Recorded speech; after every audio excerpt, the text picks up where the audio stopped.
Cathedral ye Lubaga. Ennaku z'omwezi zigenda kubeera 26 omwezi ogw'ekkumi. Cathedral negenda kubeeweza emyaka 10 bweddu. Emyaka 10 eba centenary number si yakusaaga.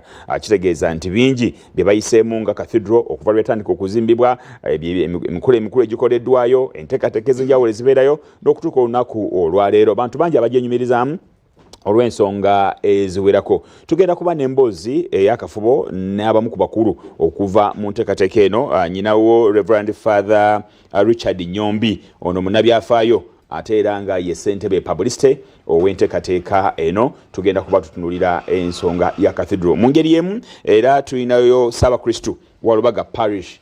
Cathedral Parish yenyini we Cathedral weri waliwo parish, kati parish eyo Ssaabakristu waayo mukadde waffe Stephen Nauba naye tumulina mu studios. Tugenda kuba tulina emboozi y'akafubo nga tutunulira Lubaga Cathedral. Bingi ne byobadde tomanyi byogenda okuyiga mu nteekateeka eno. Kasooke mbawo mukisa batubuuzeeko ate oluvannyuma tugende mu maaso n'ensonga. Kantandike ne Ssaabakristu okubuuza ku balabe ba telefayina eyaffe.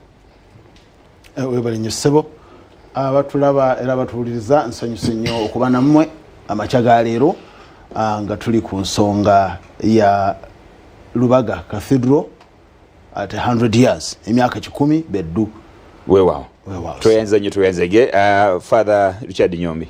Neyanziza nnyo ssebo neyanzege abawuliriza baffe mwenna era abatulaba, nange mbalamusizaako mu linnya lya Mukama. Amannya nga bwe babagambye Father Nyombi, era nga nze nkulira akakiiko ka publicity ku nteekateeka eyokulaba nti tujaguza emyaka 10 bukyetukuzibwa. Katugenda kutandikira awo. Oli bw'agamba bukyetukuzibwa, mulayinza okuba nga agamba bukyetandikibwawo. Oli aye mulala ayinza okugamba kuba tetumanyi nti oba yatandika bwetyo nga bweri oba yatandika Cathedral. Twagala kutonya okutuwa ku history wa wekifo ekyo ekya Lubaga Cathedral, oba oliawo abantu bafune ekifaananyi ekirungi era bamanye n'emyaka 10 we gitandikira obulungi. Kakati ssebo ebyafaayo by'ekereziya eno si eyasooka okuzimbibwa wano nga bweri mu Uganda, era nga bweri si ekereziya esooka okuzimbibwa mu Uganda. Naye yezeesikira ziri kwegamba yo mwe tulaba eri eyasookera ddala. Kuba eyasooka yali Nabulagala, bajjajjaffe Perimapeya ne Brother Amasi ne bannaabwe batuuka ne basinkana Ssekabaka Muteesa omubereberye n'abawa Nabulagala, kati ne bazimbayo kereziya eyasooka. Kaakati eyo ne bavaayo ne bagenda Nalukolongo.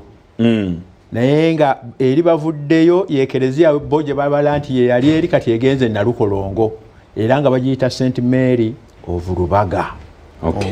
Kaakati bwe bava Nalukolongo bagenda kumalawo myaka nga 3, ate ne bagenda Nabunnya wano nga ku Popo. Eri bavaayo lwa ntalo ne bajja Nabunnya. Olwo Kabaka Mwanga nga yaliko yabawaawo, era yabawa ne Nalukolongo ne bazimba endala. Kaakati eyo yakusatu ye kereziya yemu bagita St Mary Lubaga. Basenguka busengusi ne bagenda mu kifo ekirala, era ne bagenda n'enkola yaabwe n'enteekateeka yaabwe mu kifo ekirala. Weewaawo biri ebifeera bye bavuddemu tebabisuula, oba oliawo byasigala gyebiri. Si byasigala nga gyebiri. Kaakati go nga bona abeera mu kibanja kyo, leero n'ozimba wano ennyumba naye n'ogaa nti kati ate ekkubo kanzimbe wali. Kaakati ne bagenda, naye nga mu kusenguka muno baali tibeeyagalidde.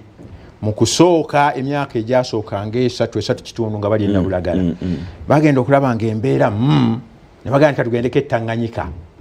Kaakati mu kukomawo olwo nga Kabaka Muteesa omubereberye afudde, aseeredde, avuze, ne bakomawo olwo nga Mwanga yaliko n'abawe Nalukolongo eri tibaddayo.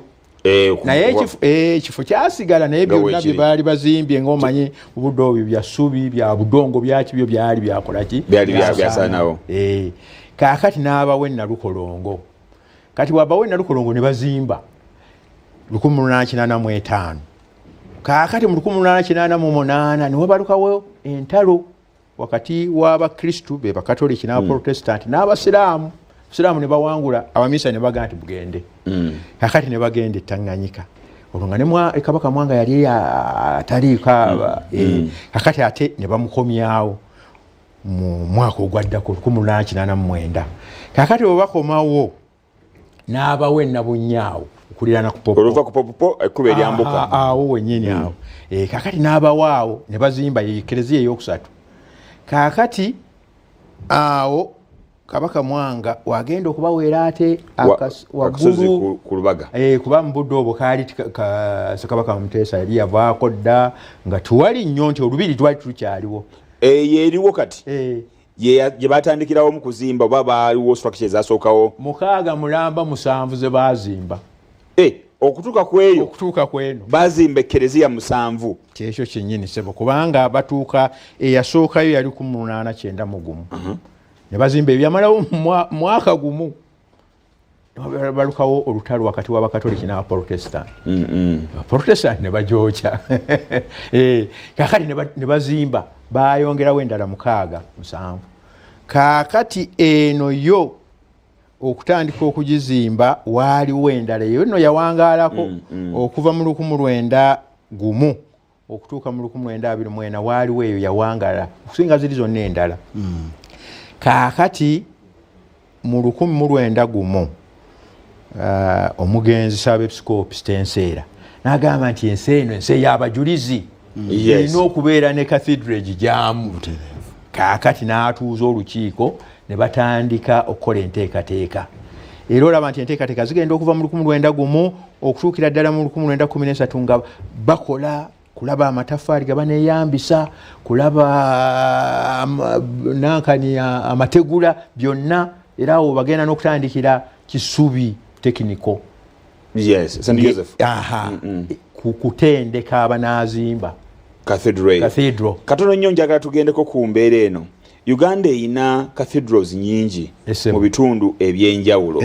oba wali archdiocese newala mu kiseera ekyo nga batandika okuzimba eno tewali kitundu kirala gye bali batadde makereziya malala kaakati waaliyo kereziya endala naye tewali cathedral mu kusooka Uganda yali tazalimu yonna yonna nga bishop y'omu kaakati oluvannyuma ne baawulamu ab'Enzambya ne bajja ne bazimba cathedral eyawa Enzambya naye nga cathedral eyasookera ddala ffe gye tubala nga tufunye omusumba owaffe wano ye Lubaga baasookera eyennalukolongo kereziya eyennalukolongo okugizimba nga lwe tulina omusumba kati okuba mwalina omusumba era ebyo cathedral omusumba wabeera entebe kwatuulako ebeere kati konna katya cathedral weewaawo atuyenza nnyo toyanzeege Reverend Father Richard Nyombi otuwadde ku history ono omulungi ku nteekateeka eyo jagenda eri